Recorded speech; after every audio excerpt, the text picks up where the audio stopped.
Hello everyone, welcome back to our channel. So today వీడియోలో మనం discuss చేసుకునే topic ఏంటి అంటే పాలిటీకి సంబంధించిన క్లాస్ అనమాట. ఓకేనా? సో ఇది మనకి బేసిక్ క్లాస్, ఫస్ట్ క్లాస్ అనమాట. పాలిటీ రిలేటెడ్ ఇంట్రడక్షన్ వరకు డిస్కస్ చేసుకుందాం. ఓకే. సో ఎస్ఎస్సి, ఆర్ఆర్బి ఇలాగా ప్రిపేర్ అయ్యే వాళ్ళు ఎవరైతే ఉంటారో, రీసెంట్ కాంపిటేటివ్ ఫీల్డ్లోకి వచ్చిన వాళ్ళు ఎవరైతే ఉంటారో, బేసిక్స్ మనకి ఐడియా ఉంటే ఖచ్చితంగా మనము ఎగ్జామ్స్ అటెంప్ట్ చేయడానికి పాసిబిలిటీ అనేది ఉంటుంది. ఓకే. సో ఫస్ట్ మనం పాలిటీ క్లాసెస్ అనేవి స్టార్ట్ చేద్దాం. ఓకే. సో ఇంకెందుకు లేట్, వీడియో బిగిన్ చేసేద్దాము. సో ఫస్ట్ మనకి పాలిటీ నుంచి ఎక్కువగా ఆర్టికల్స్ రిలేటెడ్ అండ్ ఎగ్జిక్యూటివ్కి సంబంధించిన క్వశ్చన్స్ అండ్ ప్రెసిడెంట్కి సంబంధించిన క్వశ్చన్స్ మనం ఎక్కువ రిపీటెడ్గా చూస్తూ ఉంటాం. ఓకే. సో ఎస్ఎస్సిలో మేజర్గా అడిగే పోర్షన్ ఎక్కడ అంటే ఎగ్జిక్యూటివ్ పార్ట్ అండ్ అలాగే బేసిక్స్ అండ్ అలాగే ఆర్టికల్స్ అండ్ అలాగే అమెండ్మెంట్స్. ఓకేనా? సో మనం బేసిక్స్ నుంచి అన్నీ కవర్ చేసుకుంటూ వెళ్దాం. సో టుడే ఫస్ట్ క్లాస్ కాబట్టి నేను ఇంట్రడక్షన్ గురించి చెప్తాను. అంటే పాలిటీ యొక్క ఇంట్రడక్షన్, కాన్స్టిట్యూషన్ అండ్ గవర్నమెంట్, దాని గురించి నేను డిస్కస్ చేస్తాను. ఓకే. సో సో బిగిన్ చేద్దాము. ఫస్ట్ మనకి కాన్స్టిట్యూషన్. సో కాన్స్టిట్యూషన్ అంటే ఏంటిమా? సో కాన్స్టిట్యూషన్ అంటే a set of written rules and regulations. Okay. దీన్ని మనం కాన్స్టిట్యూషన్ అంటాము. And rights of the people యొక్క రైట్స్ని డిఫెండ్ చేసేది కూడా కాన్స్టిట్యూషన్ అని చెప్తాము. అలాగే supreme law of the country. So country యొక్క సుప్రీం లా గురించి చెప్పేదాన్ని కూడా కాన్స్టిట్యూషన్ అని అంటాం. అలాగే powers and limitations of the government యొక్క పవర్స్ అండ్ వాటి యొక్క లిమిటేషన్స్ గురించి చెప్పేదాన్ని కూడా కాన్స్టిట్యూషన్ అని అంటాం. ఓకేనా? సో ఇది మనకి చాలా ఇంపార్టెంట్ అండ్ ఇవన్నీ కూడా మనం కాన్స్టిట్యూషన్ గురించి చెప్పొచ్చు. ఓకే. ఐడియా ఉంది కదా? సో ఇది నేను నోట్స్ ప్రిపేర్ చేసుకున్నది. ఓకే. సో ఇది ఖచ్చితంగా బేసిక్స్కి ప్రిపేర్ అయ్యే వాళ్ళకి ఖచ్చితంగా హెల్ప్ అవుతుంది. సో వీడియో అనేది ఎండ్ వరకు చూడండి. Okay.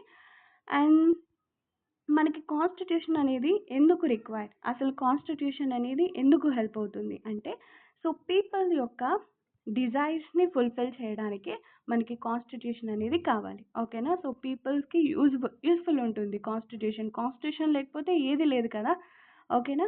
So why we require అంటే to fulfil the aspirations of the people. Okay. So ఇది మనకి చాలా important. And next base of the constitution. అసలు కాన్స్టిట్యూషన్ యొక్క బేస్ ఏంటి అని అడుగుతున్నారు. ఇప్పుడు మనకి ఒక్కొక్క కంట్రీకి ఒక్కొక్క కాన్స్టిట్యూషన్ ఉంటుంది. అలాగే మనకి కూడా రిటర్న్ కాన్స్టిట్యూషన్ ఉంది. దేన్ని బేస్ చేసుకొని? జాగ్రఫికల్ కండిషన్స్ని బేస్ చేసుకొని ప్రతి ఒక్క కంట్రీకి వాళ్ళ యొక్క కాన్స్టిట్యూషన్ అనేది ఉంటుంది. అలాగే మన కంట్రీ కూడా ఒక జాగ్రఫికల్ కండిషన్ని బేస్ చేసుకొని మన కాన్స్టిట్యూషన్ అనేది తయారు చేయబడింది. ఓకేనా? సో ఇది మనకి చాలా ఇంపార్టెంట్.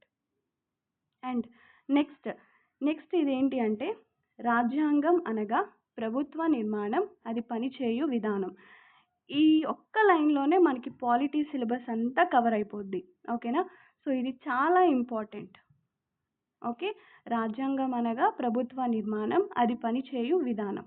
ఓకే. సో ఈ సెంటెన్స్ మీనింగ్ ఏంటి? రాజ్యాంగం అంటే ఏంటంటాం? కాన్స్టిట్యూషన్ అంటాము. ప్రభుత్వం అంటే ఏంటి? గవర్నమెంట్ అంటాము. సో కాన్స్టిట్యూషన్లో అంటే గవర్నమెంటే కదా. సో గవర్నమెంట్ ఎలా ఏర్పడింది అండ్ వాటి యొక్క పనిచేసే లక్షణాలు ఏంటి, సో గవర్నమెంట్ ఏం చేస్తుంది అన్నది ఇదంతా అనమాట. So polity. ఓకేనా? సో ఈ ఒక్క లైన్లోనే మనకు పాలిటీ అంతా కవర్ అయిపోద్ది. సో ఇదేంటో చూద్దాం. ఫస్ట్ ఇప్పుడు మనము గవర్నమెంట్ ఎలా ఫామ్ అవుతుంది? గవర్నమెంట్ అనేది ఎలా ఫామ్ అవుతుంది? సో గవర్నమెంట్ మనకి కాన్స్టిట్యూషన్లో ఉంది. ఇది ఫస్ట్ వన్. ఓకే. సో ఒక గవర్నమెంట్ ఫామ్ అవ్వాలంటే ముందు ఎలక్షన్స్ అనేవి జరగాలి. ఓకేనా? సో సెంట్రల్లో మనకి ఇప్పుడు బీజేపీ హైలో ఉంది. సో మెజారిటీ పార్టీ గెలవాలి. So majority party elections conduct చేసిన తర్వాత పార్టీస్ ఎవరైతే ఉంటారో వాళ్ళు ఎవరైతే మేజర్ పార్టీ ఓట్స్ వస్తాయో అదే మనకి మెజారిటీ పార్టీగా డిఫెండ్ చేస్తాము. ఓకేనా? సో ఇది మెజారిటీ పార్టీ. ఆ తర్వాత మెజారిటీ పార్టీ ఎవరైతే గెలుస్తారో వాళ్ళు అండర్ గవర్నమెంట్ కింద వస్తారు. వాళ్ళదే గవర్నమెంట్. ఇప్పుడు మనకి టీడీపీ కాబట్టి సో టీడీపీ గవర్నమెంట్ అనేది ఉంది. సో ఎవ్రీ 5 yearsకి మనకి ఎలక్షన్స్ అనేవి జరుగుతూ ఉంటాయి. ఓకే. సో ఇది మనం గుర్తుపెట్టుకోవాలి. ఓకే. నెక్స్ట్ గవర్నమెంట్లో మనకి 3 ఇంపార్టెంట్ ఆర్గన్స్ ఉంటాయన్నమాట. ఓకే. సో ఇది మనకి చాలా ఇంపార్టెంట్. గవర్నమెంట్లో 3 types ఆఫ్ ఆర్గన్స్ అనేవి ఉంటాయి. సో ప్రతి ఒక్కదానికి ఒక బేస్ అనేది ఉంటుంది. సో అలాగే గవర్నమెంట్లో కూడా మనకి 3 టైప్స్ ఉంటాయన్నమాట. ఏంటేంటివి? Legislature, executive and judiciary review. So ఇక్కడ లెజిస్లేచర్ అంటే ఏంటి అంటే శాసనసభ. ఓకే. నెక్స్ట్ ఎగ్జిక్యూటివ్ అంటే కార్యనిర్వహణ శాఖ. Next third one judiciary review, న్యాయశాఖ. సో ఇవి ఈ 3 మనకి గవర్నమెంట్లో ఉన్న ఆర్గన్స్. చాలా ఇంపార్టెంట్ మా. ఓకేనా. సో ఈ 3 మనకి చాలా ఇంపార్టెంట్ అనమాట. ఓకే. ఫస్ట్ ఏంటిది? Legislature, second executive and third one judiciary review. Okay. So next చూసుకుంటే అసలు లెజిస్లేచర్ అంటే ఏంటి? లెజిస్లేచర్ అంటే ఏంటి? ఏం చేస్తుంది? లెజిస్లేచర్ మనకి గవర్నమెంట్ క్యాడర్లోనే కదా వచ్చేది. సో గవర్నమెంట్ కిందే కదా వచ్చేది. సో లెజిస్లేచర్లో మనకి 2 టైప్స్ ఆఫ్ లెజిస్లేచర్ ఉంది.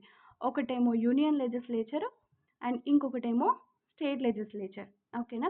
సో లెజిస్లేచర్ చేసే పని ఏంటి అంటే టు మేక్ లాస్ అనమాట. సో ఒక లాస్ని తయారు చేస్తుంది. ఎందుకు తయారు చేస్తుంది? For better administration. గవర్నమెంట్ యొక్క బెటర్ అడ్మినిస్ట్రేషన్ కోసం లాస్ అనేది ప్రిపేర్ చేస్తుంది అనమాట లెజిస్లేచర్ అనేది. ఓకేనా. సో లెజిస్లేచర్లో అంటే ఏంటి? పార్లమెంట్ అని అంటాం. సో పార్లమెంట్లో మనకి ఎవరెవరు ఉంటారు? రాజ్యసభ ఉంటుంది, లోక్సభ ఉంటుంది అండ్ కౌన్సిల్ ఆఫ్ మినిస్టర్స్ ఉంటారనమాట. ఓకేనా. సో యూనియన్ లెజిస్లేచర్ అంటే ఏంటి అంటే టోటల్గా ఇది సెంట్రల్కి సంబంధించింది. పార్లమెంట్ అంటే సెంట్రల్కి సంబంధించిందే కదా. అలాగే స్టేట్ లెజిస్లేచర్ అనుకో మనకి స్టేట్ అసెంబ్లీ వాళ్ళు ఉంటారు. సో సీఎం, గవర్నరు వీళ్ళందరూ వీళ్ళకి సంబంధించి క్యాడర్లో ఉంటారనమాట. ఓకేనా. సో వీళ్ళు కూడా దేనికోసం పనిచేస్తారు? ఫర్ బెటర్ అడ్మినిస్ట్రేషన్ కోసమే లాస్ని అనేది తీసుకొస్తారు. ఓకేనా. సో ఇది మనకి లెజిస్లేచర్లో ఉన్న మేజర్ థింగ్ అనమాట. అండ్ నెక్స్ట్ చూసుకుంటే మనకి ఎగ్జిక్యూటివ్. ఎగ్జిక్యూటివ్ అంటే ఏంటి? సో లెజిస్లేచర్ ఏదైతే యాక్ట్స్ని తీసుకొస్తుందో వాటిని ఇంప్లిమెంట్ చేస్తుంది అనమాట. సో పైన నేనేం చెప్పాను? లెజిస్లేచర్ అంటే ఏంటి? లాస్ని ప్రిపేర్ చేస్తుంది. కానీ ఎగ్జిక్యూటివ్ ఏం చేస్తుంది? లెజిస్లేచర్ ఏదైతే లాస్ని ప్రిపేర్ చేసిందో లెజిస్లేచర్ ఏదైతే పని చేసిందో లాస్ని తీసుకొచ్చిందో ఎగ్జిక్యూటివ్ వాటిని ఇంప్లిమెంట్ చేస్తుందన్నమాట. ఓకేనా. సో ఇది మనకి ఎగ్జిక్యూటివ్ చేసే పని. ఎగ్జిక్యూటివ్లో మనకి 2 టైప్స్ ఆఫ్ ఎగ్జిక్యూటివ్ ఉంటాయి మా. యూనియన్ ఎగ్జిక్యూటివ్ ఒకటి అండ్ స్టేట్ ఎగ్జిక్యూటివ్ ఒకటి. ఓకే. నెక్స్ట్ మనకి జ్యుడిషియరీ రివ్యూ. జ్యుడిషియరీ రివ్యూ అన్న జ్యుడిషియల్ అన్న ఒకటే. సో ఓకేనా. ఇది న్యాయశాఖ అనమాట. సో ఇదేం చేస్తుంది అంటే మనకి లెజిస్లేచరు పైన నేనేం చెప్పాను? లెజిస్లేచరు, ఎగ్జిక్యూటివ్ లాస్ని చేస్తుంది అండ్ లాస్ని ఇంప్లిమెంట్ చేస్తుంది. ఈ రెండు కూడా కాన్స్టిట్యూషనల్ నార్మ్స్ అంటే కాన్స్టిట్యూషనల్ రూల్స్ ఫాలో అవుతుందా లేదా అనేది చెక్ చేసేదే ఈ జ్యుడిషియరీ రివ్యూ అనమాట. ఓకేనా. ఇది చాలా ఇంపార్టెంట్. ఓకేనా. ఒకవేళ కనుక అది న్యాయబద్ధంగా లేకపోతే కాన్స్టిట్యూషనల్ నార్మ్గా లేకపోతే దాన్ని మనం ఎలా ట్రీట్ చేస్తాము అంటే నల్ ఆర్ వాయిడ్గా ట్రీట్ చేస్తాము.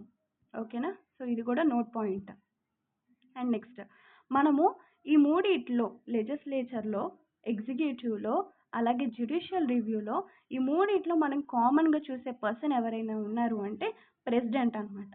ఓకేనా. సో ప్రెసిడెంట్ మనకి అన్ని ప్లేసెస్లో కనిపిస్తూ ఉంటారు. సో పార్లమెంట్లో మనకి ఎవరెవరు ఉంటారు?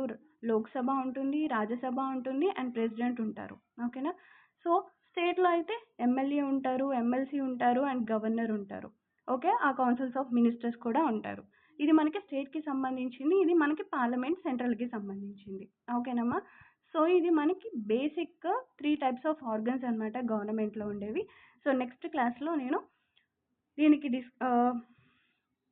కంటిన్యూషన్ క్లాస్ డిస్కస్ చేస్తాను. ఐ హోప్ ఈ class first class I hope అర్థమైంది అనుకుంటున్నాను. Thank you for watching. Take care. Bye.